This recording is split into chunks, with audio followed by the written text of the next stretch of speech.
Europe 1, 7h25, Thomas Soto. La gauche aujourd'hui, combien de divisions? Ce week-end, les militants communistes vont voter. Question posée, faut-il, oui ou non, faire cause et liste commune avec le PS pour les municipales à Paris? Bonjour Caroline Roux. Bonjour Thomas. Le simple fait de poser la question fait monter Jean-Luc Mélenchon dans les tours. Lui ne veut pas entendre parler des socialistes. En attendant Caroline, vous pouvez d'ores et déjà nous annoncer les résultats du vote de dimanche. En fait, les militants communistes vont tout simplement voter avec le pistolet sur la tempe, car le secrétaire national du PC, Pierre Laurent, est favorable à un rapprochement avec les socialistes à Paris. C'est même écrit sur le bulletin de vote.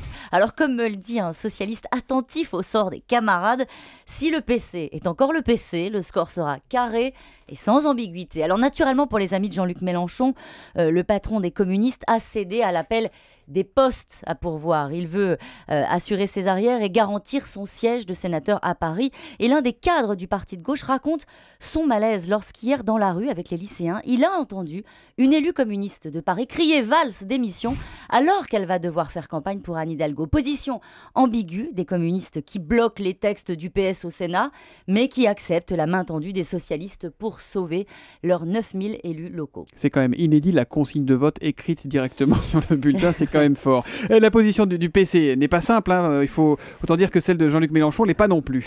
C'est-à-dire qu'il aurait préféré que les choses se passent autrement, c'est vrai, mais il a déjà sa réplique. Il jouera la base des communistes contre les cadres. Grand classique. Exactement, ses proches dégainent les résultats des villes où les militants communistes ont voté pour l'autonomie vis-à-vis du PS. Marseille, Évry, Le Mans, Orléans, Toulon, Angers, j'en passe.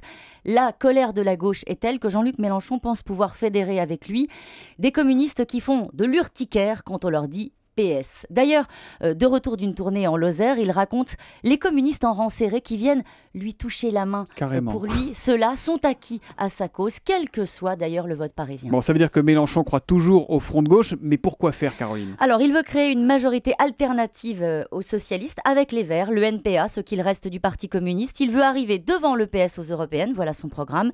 Alors, les socialistes ricanent, rappellent qu'il n'a pas fait d'étincelle lors des élections partielles, car au grand jeu de celui qui fédère les colères, pour l'instant, c'est toujours le FN qui gagne à la fin. Il joue la basse contre les cadres du Parti communiste, les petits calculs de Jean-Luc Mélenchon pour tenter de sauver le front de gauche.